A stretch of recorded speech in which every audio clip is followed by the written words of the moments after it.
Hi everyone, welcome to our Mindfulness with ABA Baby webinar. Thank you for spending your precious Saturday afternoon with us. Now let's begin.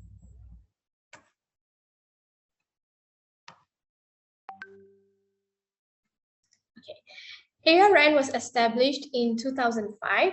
We are committed to helping children with autism and other development delays.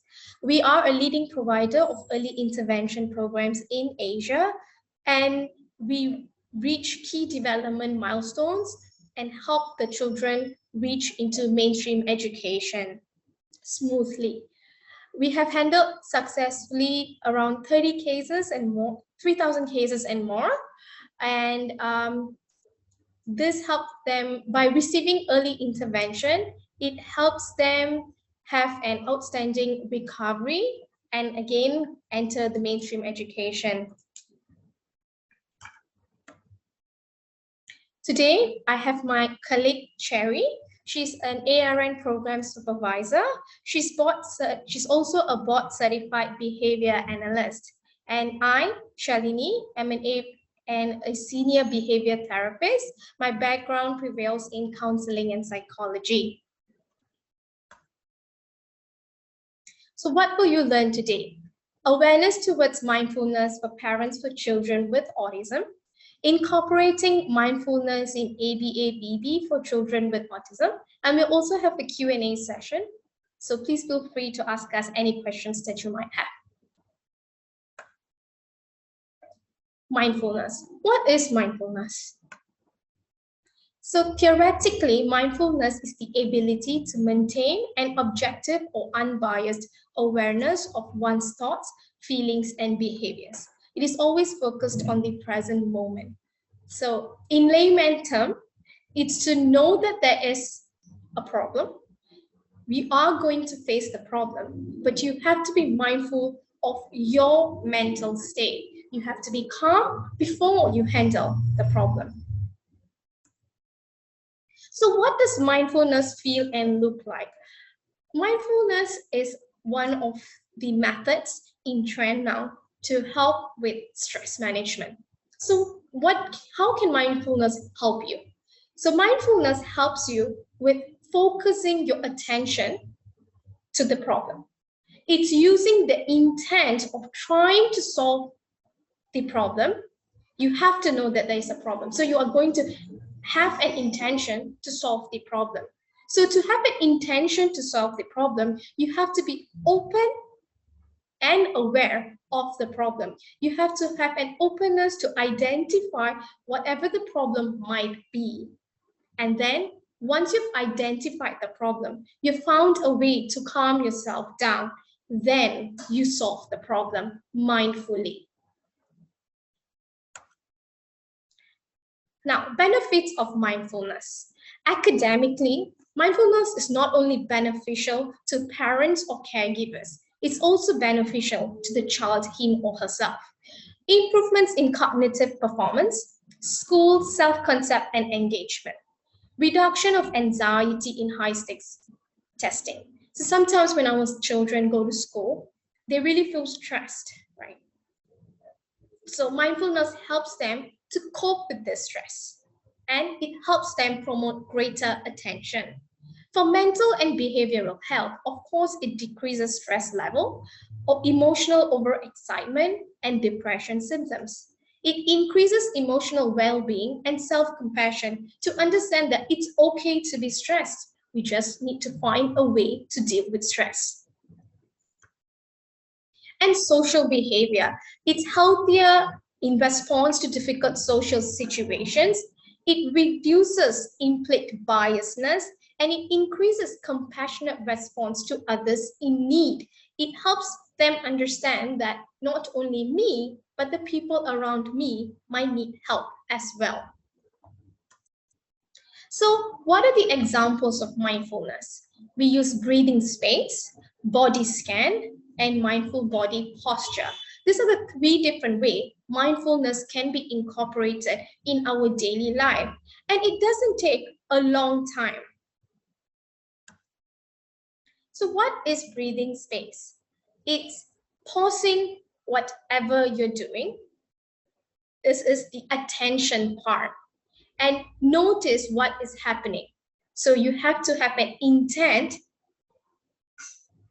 to be able to solve the problem. So you pause what you're doing, you notice what is happening. So let me give you an example. For example, your child is having a meltdown. In most situations, we are so eager to solve the meltdown, to handle the meltdown, that we just rush through directly to them. But instead, we have to pause. Let them have the meltdown. Let them have their space. Now, you as a parent or a caregiver have to pause, notice what is happening, notice the meltdown, grasp the meltdown, redirect your full attention gently to the sensations of your breathing. At that point, most of us will be very flustered, right? We'll be very anxious, panic. Oh, why is my child crying so much? So calm down and breathe. When you focus on the sensations of breathing, you start calming down. And then you will expand your field of awareness. You will understand things around you. What caused my child to have a meltdown? What is happening to my child? But you're still at the paused moment where you're actually grasping the situation. And then you return to the present with a sense of awareness. Now you understand what has caused the problem. For example, when your child's having a meltdown, maybe your child wanted a toy. Your child's toy is not working. So therefore, the child is having a meltdown. So when you have breathed in, you've understand the situation around you, you will be able to work positively to help the meltdown. Another way is body scan. Body scan is a good practice to do daily as a way to practice mindfulness with intention. And this is something that doesn't take very long of your time, and it should be done regularly before a meltdown or before an activity is even about to happen. For example, let's say you're eating, taking a shower, brushing teeth, taking a public transport, using the toilet, right? For me, taking a shower works a lot for body scan. For example, I hear the sound of the water. I feel the warmth of the water on my muscles. I feel relaxed at that point. And then I think about the daily event, well, how am I going to plan my day, what I'm going to do with my children here. And then I have a better understanding on planning on how I should go about with the day. So I don't feel too anxious when I'm thrown into the environment at that point. I'm more well prepared. So mindfulness helps you to be well prepared for any situation you might be in. Now, mindful body posture. Most of us, sometimes desk job, long working hours, we have to be mindful of our body posture. We have to sit up straight, perpendicular to the ground, head level slightly down, muscles relaxed, entire body still, and some of us can have eyes closed, some of us can have our eyes open. When we are in the bus, we can't have our eyes closed, right? So we can have our eyes open, have our posture correct, and then you can incorporate your breathing exercises. This way, it keeps you calm, it helps with blood circulation as well, and it helps you use this positive energy that you're feeling, the time taken to understand yourself, your thoughts, your body before you react. Now, this is a little video about mindfulness, and you can understand more from what mindfulness is from this video.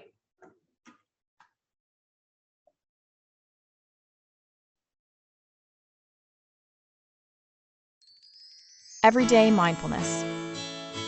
What is mindfulness? Often when people think about mindfulness, they imagine someone sitting on a cushion alone in a room with their eyes closed. Sometimes that is what mindfulness practice looks like.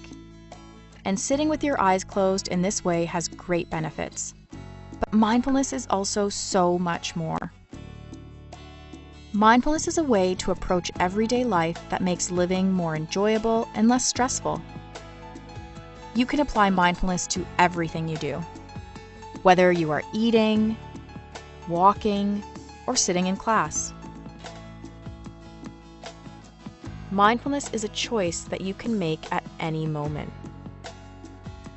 Mindfulness can help you better understand how you feel and what you are experiencing.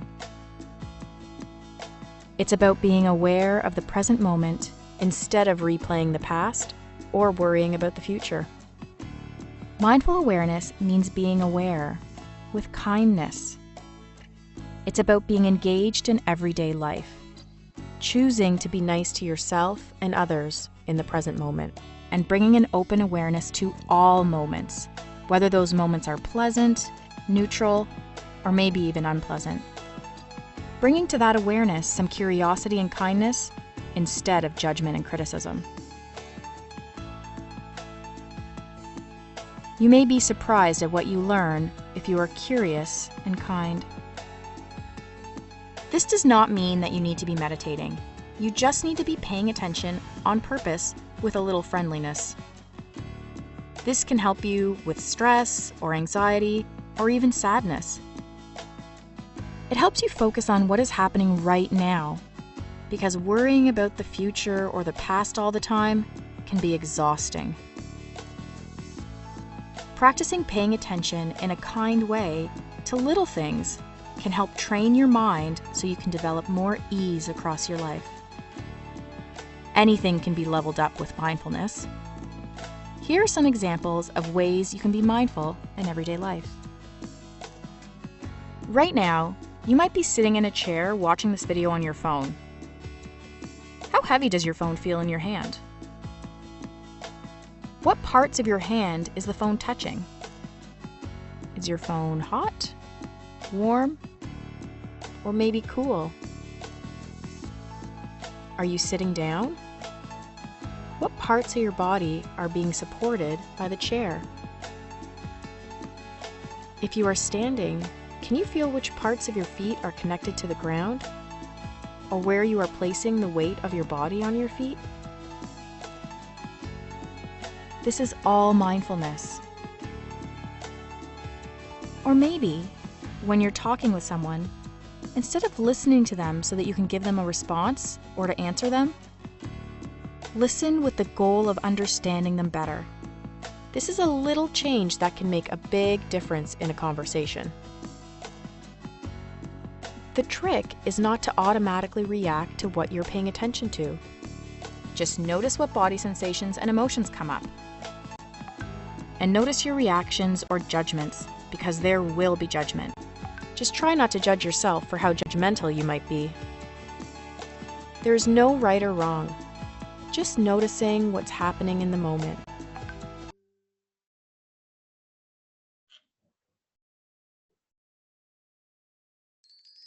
Everyday mindfulness. What is mindfulness? Okay, so before I hand you over to my colleague Cherry, just a little recap. Mindfulness is not about being judgmental. Mindfulness is handling the situation with care, positivity, and kindness to understand yourself before you react to a situation. There's always a positive way to react to a situation. So take that time to understand why someone is reacting a certain way. Be mindful before you react to a situation. Thank you. Okay. Right. Thank you, Shalini. So right now that we have learned about mindfulness, we're going to talk about what ABVD with positive behavior support is.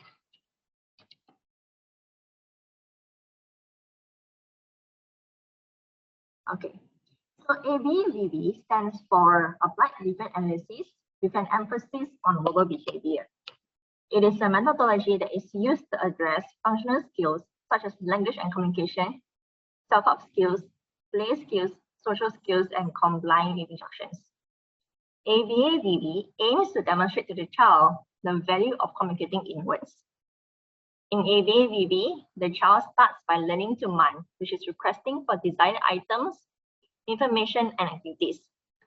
For example, a child may say, I want a cookie, or he may ask, where is mommy? The end goal is to have a child who understands words and uses speech actively in his daily life. Next, we'll talk about what PBS is. So PBS stands for Positive Behavior Support. It's an applied science that aims to redesign an individual's living environment to minimize his problem behaviors, increase positive behaviors, and enhance the individual's quality of life. So you may ask, what is the benefits of ABABB with PBS? By teaching them adaptive skills such as attention, memory, academic skills, language and communication skills, and social skills, helps them to learn to be independent. PBS emphasizes certain values in its approach to services. These values include commitment to respect for the individual, meaningful outcomes, social validation, dignity, inclusion, and person-centered planning. Therefore, the approach of ABABB with PBS helps to build positive relationships between therapists and the child, as therapists seek to understand each child as a unique individual.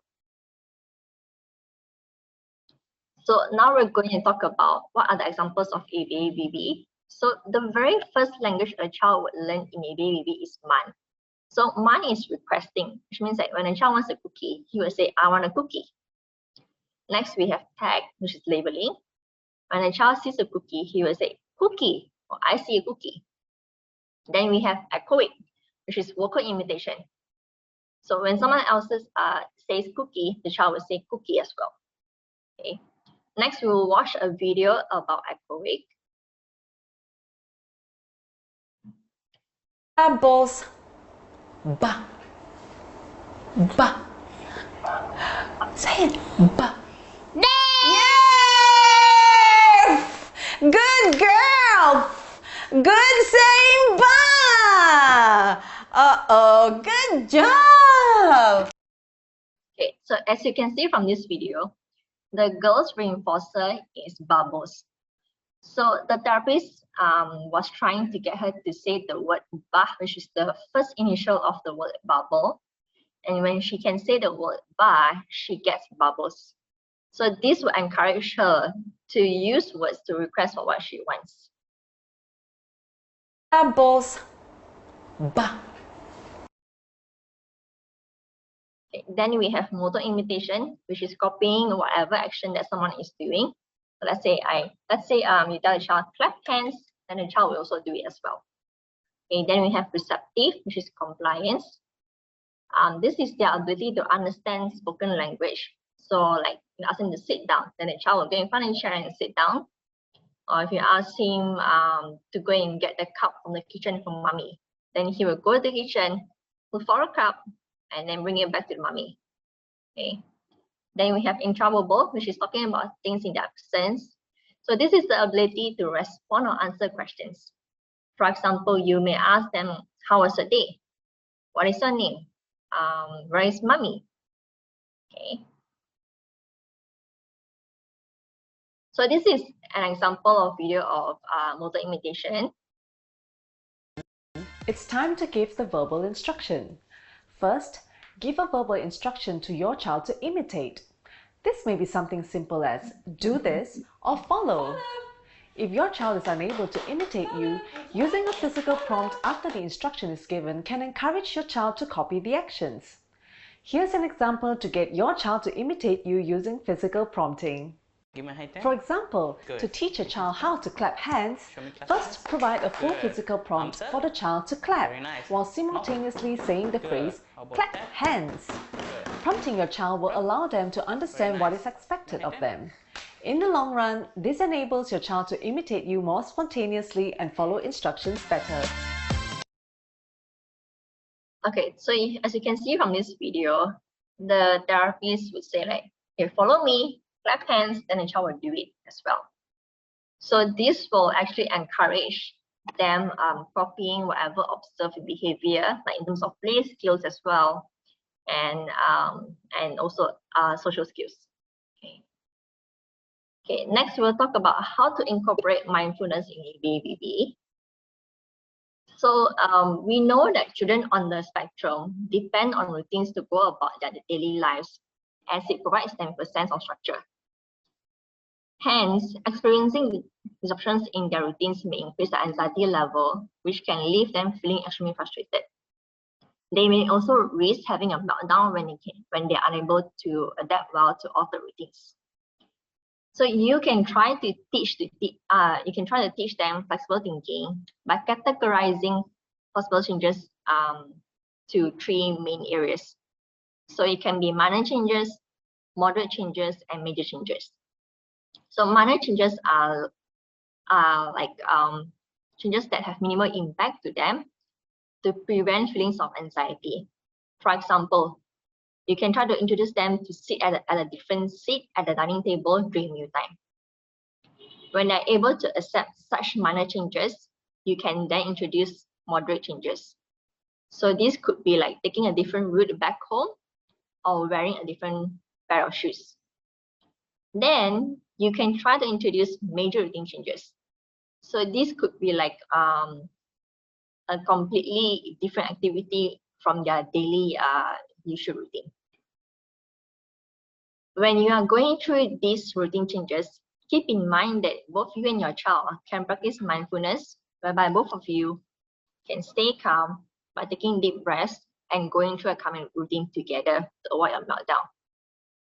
So an example of a calming routine can be the 5-finger breathing.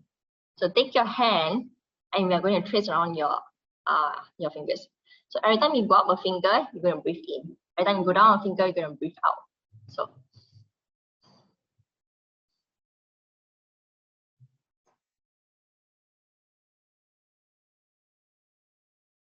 okay, so when you are doing this activity with your child, you are actually reminding them that they can always calm down and take deep breaths, okay? It is also essential to prompt them of the changes that's going to happen to keep them prepared to reduce their anxiety. Teaching your child to make flexible routine changes is a task that requires lots of practice, time, tracking, and planning. Ultimately, with good patience and planning, your child can learn to be a flexible and adaptable individual. Next, one of the most common problems that we face with kids with autism is trying to understand their articulation of words. Kids with autism, whether they start talking at the age of 2, 4, or 8, often have really problematic articulation that don't always follow the typically developing rules. Their words are not clear, and they may have trouble saying a certain consonant like R or F, or blends such as sh. Therefore, these kids with autism, they may need more help in guiding them to articulate words clearly. Even when you do think that you are breaking down the word for them, it may still be too difficult for them, and that can be frustrating for both you and your child. You may think that I just told you, I just showed you, how come you still cannot do it? So it may seem really easy for you, and that can cause a lot of frustration for you and your child. So now your role is to figure out why is the child not getting it. Does the child not understand what you're saying? Is the environment too noisy? So keep in mind that whatever that you are trying to teach your child, you need to first stay calm. Take a look at your child and be mindful about how they learn skills. If they're learning well, then that's great. Keep doing what you're doing. If they are having trouble learning to say a word, re-evaluate the whole situation. Does the word need to be broken down further? Is the environment too stimulating for the child? You may also be repeating the instruction too much that affects their ability to understand you. Okay. So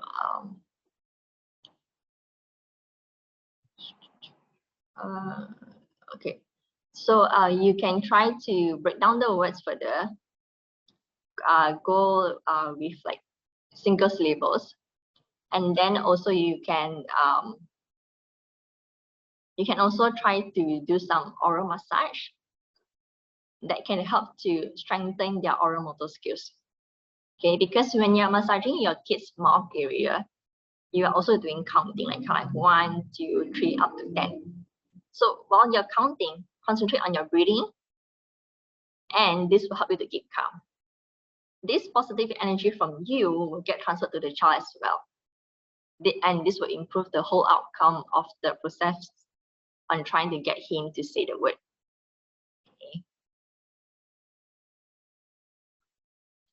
Okay, then it is the wish of every parent that their child can interact with their siblings positively. Assuring smooth relationships between siblings is crucial for psychological growth and development. The very first step in making sibling rivalry more manageable is understanding their causes. Your kids may fight because of their competing desires for attention, which can lead to moments of jealousy. So there are a few ways which you can use to improve sibling relationships.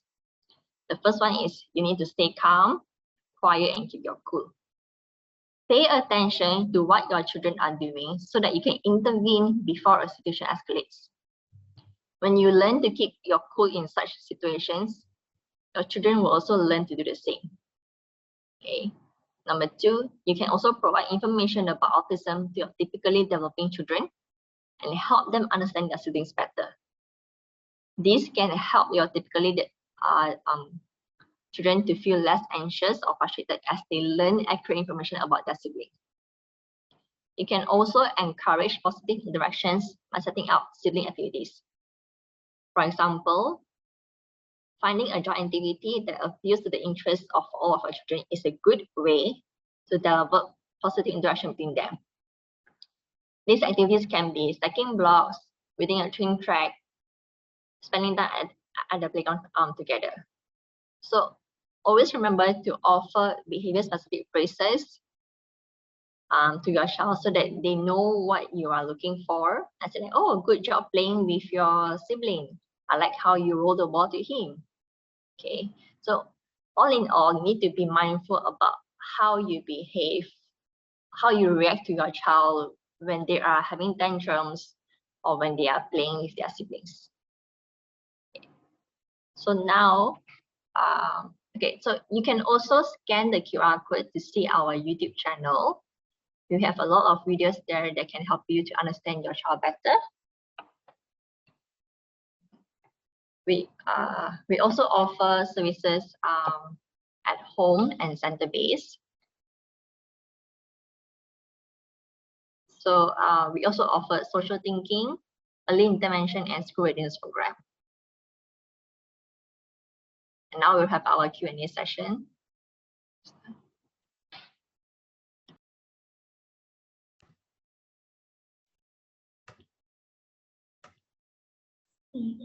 Hi.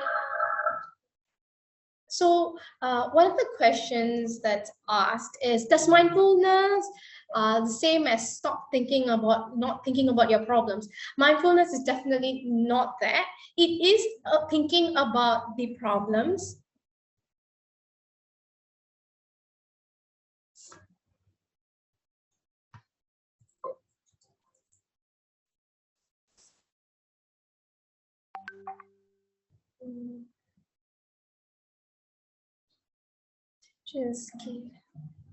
Right. So it is thinking about the problems, but you're going to take a minute not judging the problem. So for example, so yeah, your child is having a meltdown. Say your child wants this particular cookie, right? For instance, but you do not want to give the cookie, maybe because it's sugar rush, your child has a particular diet that they can't have the cookie, but your child is wailing and crying for the cookie. So as a parent, you know, most of us, what we do, we just rush to the child. We either reprimand the child, or sometimes some parents resolve to hitting the child, or some parents just do not know how to handle the wailing situation, right? It can be very stressful. So instead of stressing off the situation, take a second to be mindful, not to judge your child, not to just think your child is being stubborn, or your child is just wants a cookie, it's just throwing tantrums for a cookie. But it's more than that, because that child doesn't know how to accommodate their emotions. So you be mindful, you understand before going towards the child, you understand the situation, you take a minute to calm down, understand the situation. So, okay, he wants a cookie, what else can I give as a replacement to that cookie, which is like a win-win situation for both the parent and the child. So that way you are solving the problem, but you're not judging your child. You're still helping your child in a positive way. So mindfulness is handling the problem in a positive manner. That is mindfulness. Now, some of the questions. How to handle stress? Okay, mindfulness is just one way of handling stress. Now, once you are mindful of the situation, it's something that you can practice in daily life, yet you still feel overwhelmed. Okay, I know I'm taking all these breathing techniques, I'm using it, it's helping me at that moment, but I still need more, something for the long run. So there are many support systems available. Maybe it could be your friends. Talking to your friends who maybe have kids of similar situations can help you. Something that you might not be doing, that your friend might be doing, might be right for you, might work for you, might not work for you. So you have to explore the situations. You have to talk it out loud. And of course, there are many professional help available. You can see doctors, you have counseling services for yourself as well, for your kids as well. And even in ARN, we have the programs for your kids that our staff will help you with parent training. They help you, they let you sit in sessions to see how the therapist conducts the sessions, to see how you can conduct the sessions at home when the therapist isn't there, how you can help. And they also have different programs catered to your individual child, to help that individual child, because not one child is the same. Like every child is different, they have different needs. But ARN is experienced in the sense that it's seen so many children that they know how to cater that program for your child. And apart from professional help, there's also family that sometimes you can relate to. But if you feel you're isolated by your family, or maybe they're not understanding your situation, like maybe other family members have typical child, so you feel that they can't really relate to what I'm saying, then there are other forms of help, like communities, other community clubs, community environment, religious professions like churches that offer a lot of counseling program. There are organizations where they help the parent, they give the parents a lot of support. And sometimes in all this situation, right, all we need is a form of encouragement to tell us that we're doing a good job, go for it. Sometimes this way works and that way works. So you have a lot of people around you for support. So please use it. If you have any questions on where to get support and how ARN can support you, please feel free to call us, to email us, to ask for this support. And we are very happy to give you this support as well. Now, some other questions that parents may have is, sometimes they listen to you, the sessions that you have with them, they are so different. They listen to you, but at home, right, they don't listen to us. Now, you have to understand, children, especially with autism, they're actually exceptionally smart. They are very aware of the people around them. They are very aware of the feelings around them, and they know how to manipulate very well. So when they're with parents, they know how the parents react. They know what would trigger the parents. They know how parents will react. So they actually use it very well. So parents, rather than reacting in a certain way, especially use mindfulness to see how you can contrive the situation.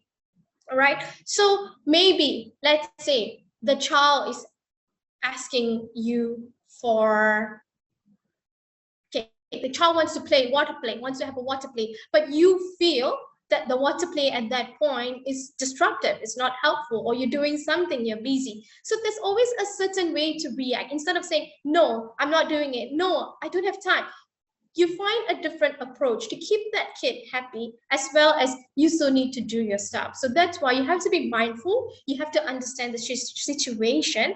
You have to give your child a lot of time. You have to understand your child, and you have to explain to your child. So that takes a lot of mutual respect from both of you and mutual understanding from both of you. So why is therapist your child like that, and is it me, is that's why my child reacts like that to me? No, the children are just very smart. So you need to be firm. You need to say, no, this is how we're going to do things, but just do it in a positive manner, like how we do it as well. So positive reinforcement is what ABA works on. So we use a lot of positive reinforcement to help your child to deal with these emotions, this meltdown, this request that they have.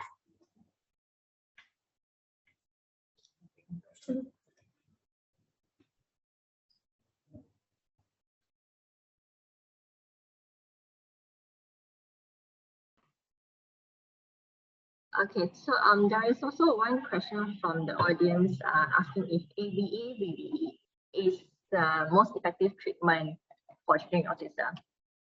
So throughout the years of research, it has been shown that ABA or just ABA actually is the most effective treatment for kids with autism.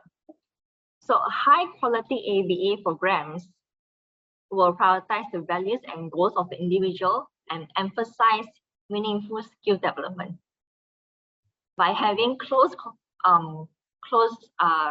teamwork with the individual and their family, and the use of a variety of evidence-based approaches. Okay, so so you may ask, what are the evidence-based approaches? So they can be like behavior analytic techniques and mutual supports that can target the skills that are most relevant to that person's life at that moment. Okay.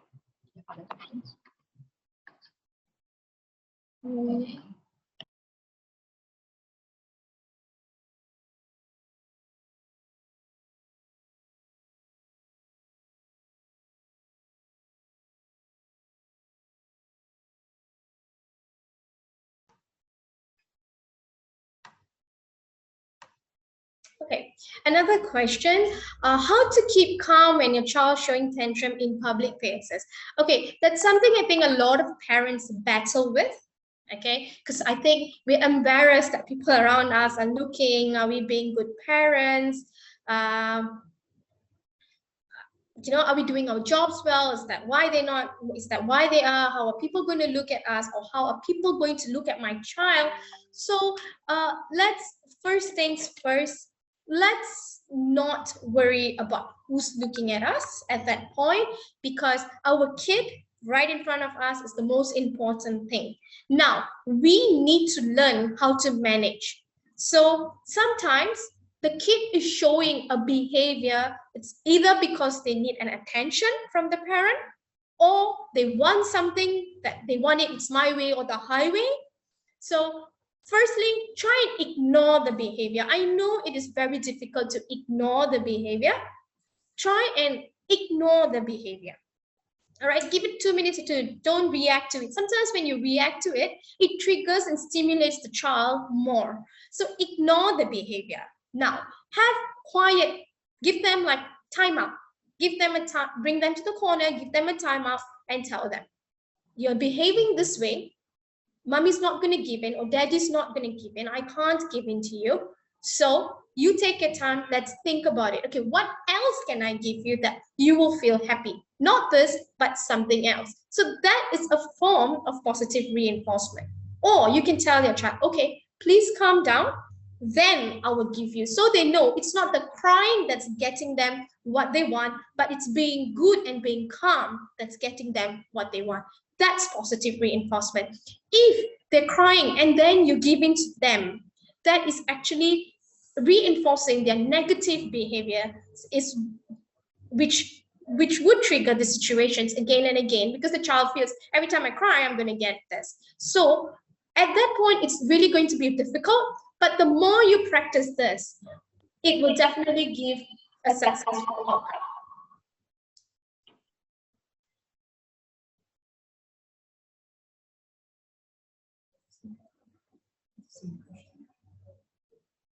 Okay, so does ABA therapy go to person? So as I said, ABA therapy definitely helps parents handle this behavior. That's what ABA is all about.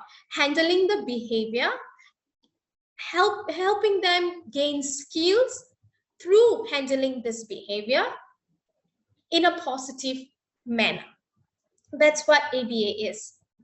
So ABA, as a parent has asked if ABA, if ABA will coach parents to handle behavior. Yes, that's why for in the perspective of ARN, we help parents.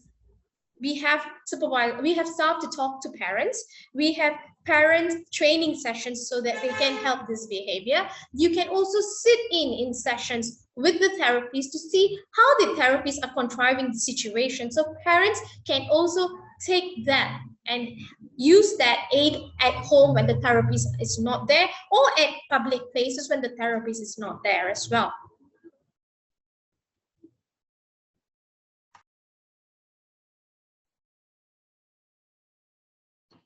Okay, so one of the questions is how to bond with my ASD child, because I feel like they're in their own world.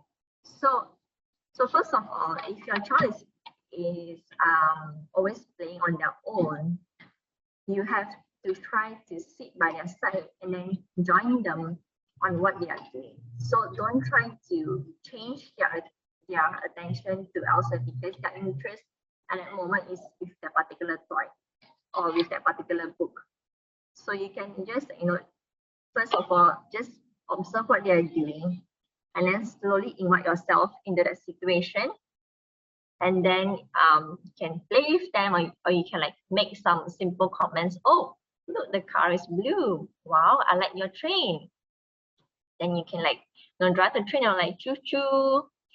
Then you can also like, just give them simple feedback about what they are doing. Wow, I like how you are driving the car.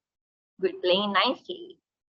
Then you can try to introduce some new toys into that situation, like new but also similar toys. Let's say if they are playing with cars, you can get other sets of cars or transportations to play with them.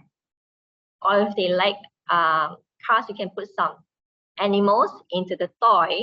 Then you can also teach them, oh look, you can drive the elephant around. You can bring the horse on a big truck.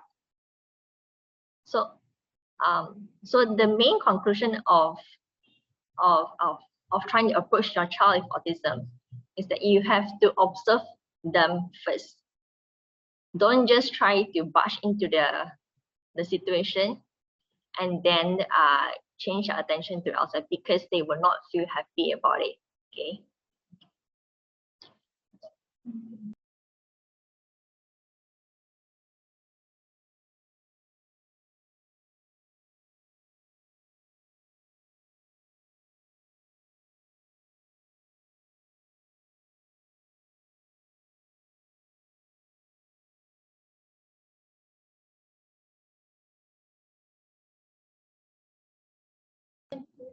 Yeah, I'll talk.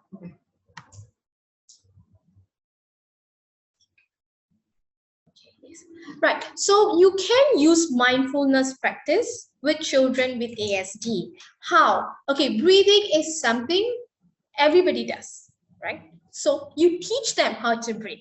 You teach them counting. Like for example, earlier when my colleague Cherry said about doing the massaging for kids before they do the aquawics.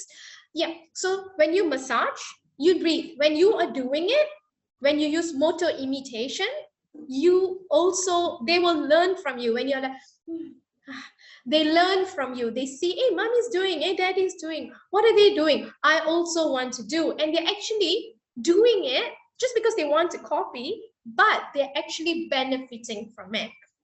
So when they are also breathing, it unintentionally actually calms them down. So this is something the parent is aware of.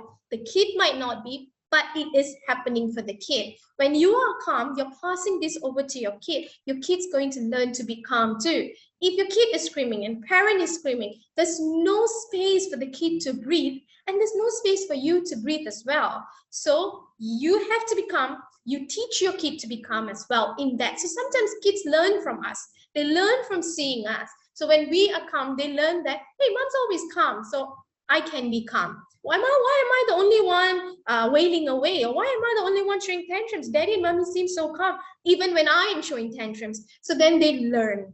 They learn from you. It's a form of motor imitation as well.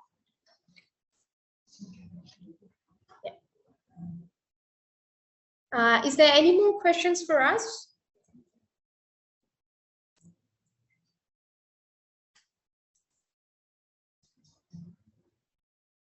Maybe some parents might wonder, okay, for kids that are verbal, they can tell us that, you know, they're wailing, they have an issue. But for kids that are non-verbal, how can we understand them? How can we address this situation? Because we don't even know what they are feeling, right? So that's when sometimes words are just one form of communication. Kids who are nonverbal communicate in their own ways. It might be through touch, it might be through a hold, it might be through tears, it might be through laughter. So there are many forms of communication. Emotional communication is one of it. So please be aware of the cues that your kids are. It takes a lot of time to understand your child. That's when you have to be calm, composed, not judgmental, and understand your child. Which way is my child trying to express to me? Is my child showing like, you know, steaming a lot? So that's the way they're expressing to me that they're bored of this. Or is my child just standing up and walking away? Oh, so that means my child might be bored of it.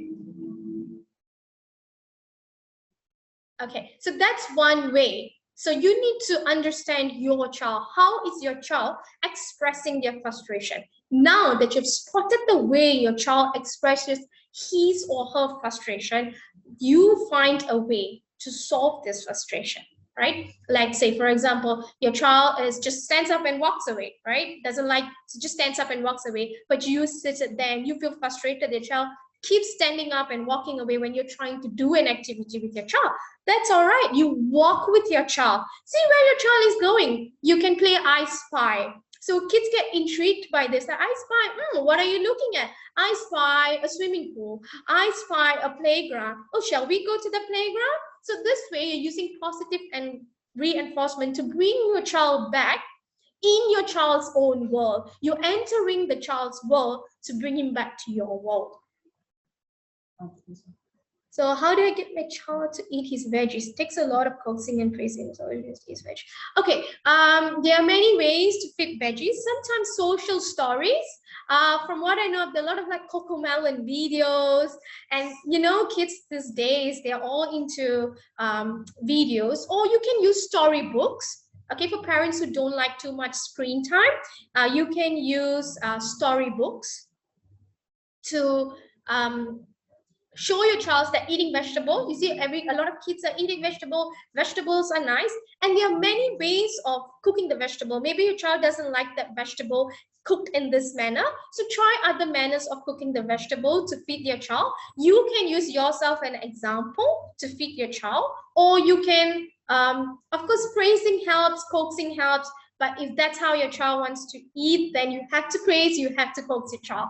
But there are other ways to maybe, okay, I'll give you a vegetable, then I'll give you your favorite chip. So you eat this vegetable, I'll give you a favorite chip, or I'll give you a favorite cookie. So this way, the child's like, oh, okay, so if I'm going to do this, I'm going to get what I like. So that's positive reinforcement again, using ABA, positive reinforcement, to give your child vegetables. Okay, simple mindful practice at home can be, how would you both just sit across each other, hold each other's hand, and let's breathe together. Then you breathe 10 counts, then you let go, maybe do a fun, like sing a song, and then again, hold hands and breathe together. The song is a positive reinforcement for your child to sit down if your child likes songs. Okay, and then you do that again. So this helps them calm down. At the same time, you're giving them an activity to do. It also helps with bonding.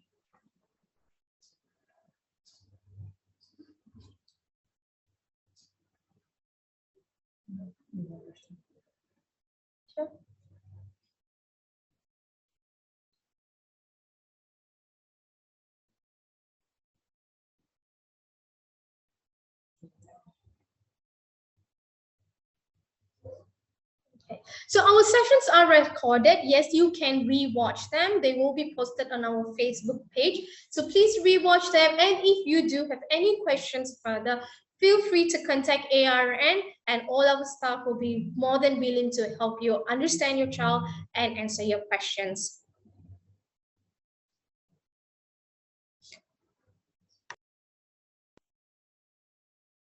Okay. Right, we have one of the questions, which is how to maintain positive behavior support at home. So first of all, you have to understand how your child reacts to situations,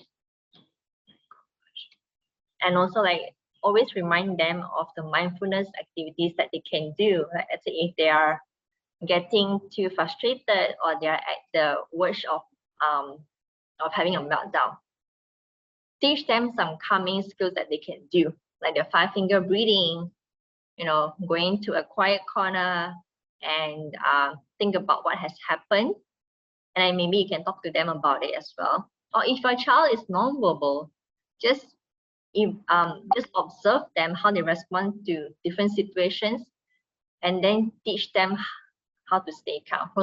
So for example, you can break down certain activities in their life. Let's say like they have a busy day ahead, so let them know that they can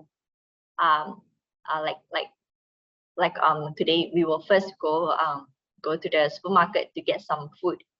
Then we will have to send you to school, and after that you may go for therapy lessons. So after that, you can come home, then we can go to the playground together. So create a visual schedule for them to know what's going to happen on that day, so that they don't feel too overwhelmed as well. Okay, and always praise them for the good behaviors that they are displaying. For example, well, I like how you are putting on your own shirt. I like how you're eating your breakfast nicely. Good job in school today. I heard you did really well and so that. So let them know that you are always looking out for their positive behaviors, and they will be more than willing to keep doing that because they want attention and praises from you. Okay.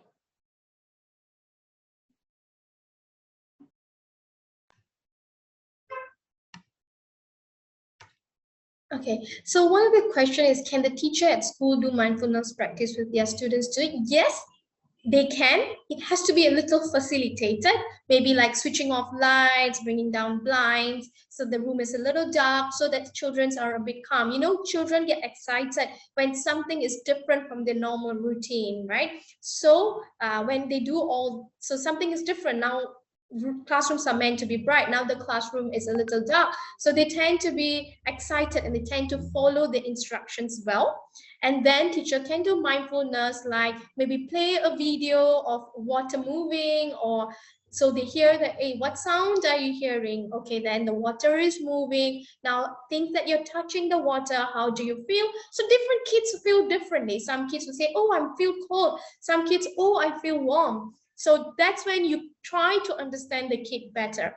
But it's also a way of calming. You are redirecting their anxiety or their anxiousness to something.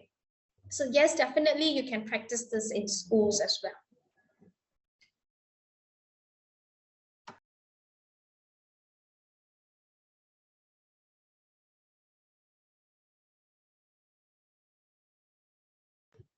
Okay, so for children that are very active, okay, mindfulness is they are not able to sit for a very long time, right? So you have to be mindful of that part. So you have to, maybe you can, instead of sitting like 2 minutes, you get him to sit for 1 minute.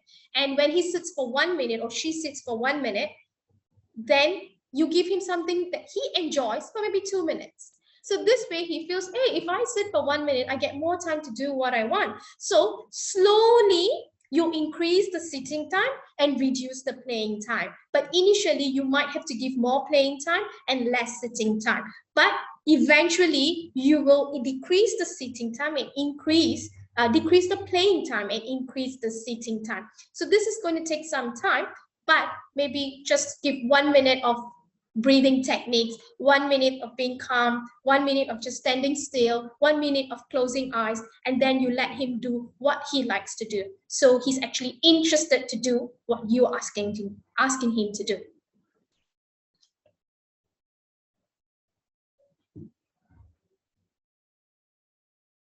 Answer Jen and their questions. Which one? Jen, Florida Jen. They can express meltdown, how to handle the situation.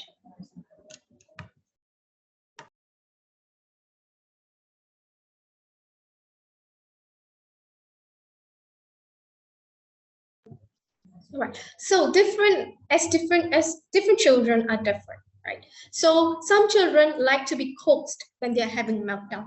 Some children like to be ignored when they're having a meltdown. So basically, you can give them their space, okay? And then you explain to them what you're looking out for them.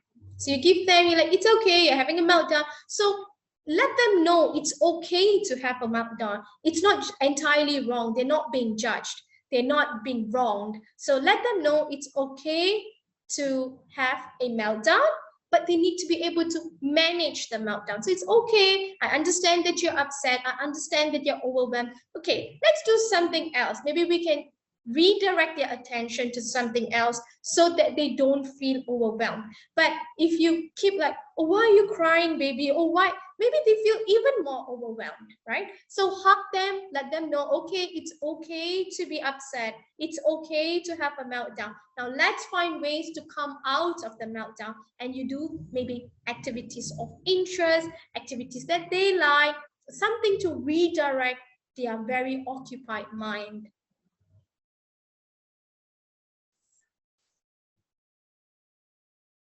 Okay, so mindfulness is a very easy technique to practice. It's something you can do in daily life. So this breathing space techniques, there is posture, body posture, and this body scan techniques that you can do to practice mindfulness. Breathing space is taking some time to give attention to the problem, to be aware of what the problem is, having the intention to solve the problem, and going back to the problem. That is mindfulness when it comes to breathing space. So you're giving yourself time to breathe so that you can think of a way to solve the problem. Now, you can also use body scans in the like any time of the day, actually, when you have some free time. Give yourself some time to absorb what you've done for the day, what you have to do for the day. Give yourself time to understand the surroundings, like, hey, look at the tree. Wow, this tree is so green. How nice would it be? So if I touched the tree, oh, will I feel moist? Will the tree be dry? So you give your mind things to think about, to calm yourself down, to embrace the situation or the surroundings that you are in. Once you've embraced it, naturally your body feels calmer, your body feels redirected, and then you go back to what you have to do and plan yourself out. How often? You can practice mindfulness at any point, every day, 5 minutes, every time you feel stressed. You can practice mindfulness anytime, every time, actually. So it's how much time you have for yourself to give yourself and your child.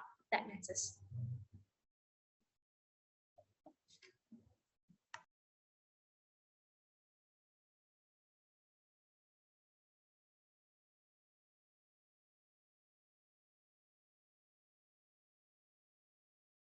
With development, yeah, mute. Okay, so how can mindfulness help kids with autism who have difficulty understanding words or instructions when they're engaging in tantrum behaviors? So as Shani has mentioned, first of all, you have to stay calm yourself and then attend to them, because when you are also anxious or frustrated, they can sense your emotions, and therefore they will also have escalation in their behaviors. Okay.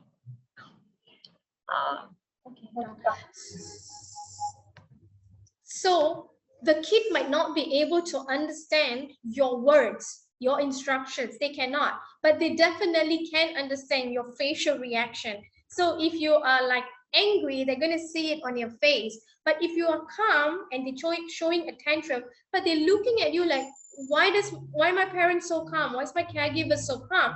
They tend to change because they're not getting the stimulation back from you. They're showing a tantrum, but you're not angry at them. You're not yelling. You're not doing anything else. You're going to try to redirect it. So that's something different. That's a different approach. That approach doesn't need words. That approach doesn't need instructions. That approach can just be holding their hand, bringing them to do something they like. So that's a different approach as well.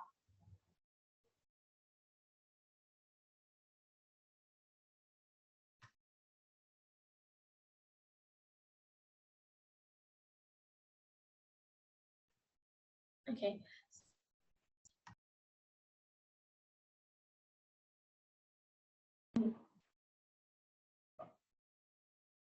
Okay, we have another question. How to communicate with autistic child, especially if the child is non-verbal? So you can use sign language first, but when you introduce them sign language, you can also introduce the words associated to the item. So let's say like eat, this is some eat, or like ball, book. So when you are teaching the sign to the child, you are also teaching them the word that is associated with the item. So when the child comes to you and say and do this, so it means that, oh, then you can say, oh, you want to eat? Okay, let's get you some food then. Do you want biscuit, or do you want some apples?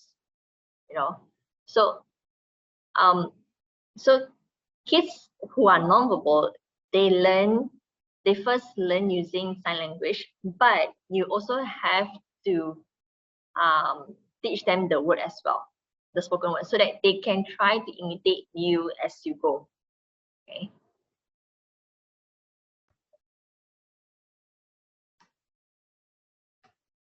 Okay, so some mindfulness activities. Okay, some children do not like to brush teeth. I think it's a very common problem. So sometimes they don't like to brush teeth. But how do we tell them? Brush your teeth. It's important. It keeps your teeth clean. Brush your teeth. So we're going to repeat that. But they don't understand that brushing teeth is important and it's going to keep their teeth clean, or it's good for other reasons, right? So instead, use mindfulness. Let them feel the brush. So instead, you tell them, hey, feel the bristles. Look, it's white. Now your mouth is all foamed up. How do you feel? So when you do that and you express yourself together, you can actually do this together with the child. So the child understands.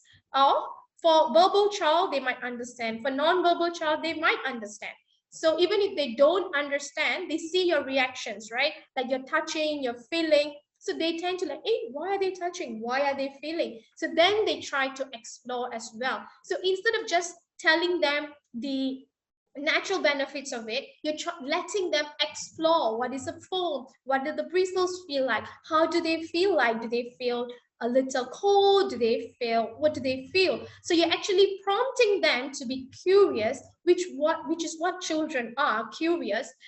That will give you a way for them to brush their teeth and to be mindful. So they're actually redirected to do something, and it calms them down. So now they can brush it without just saying brush your teeth. So they understand that they're feeling all these things around them. That's important as well.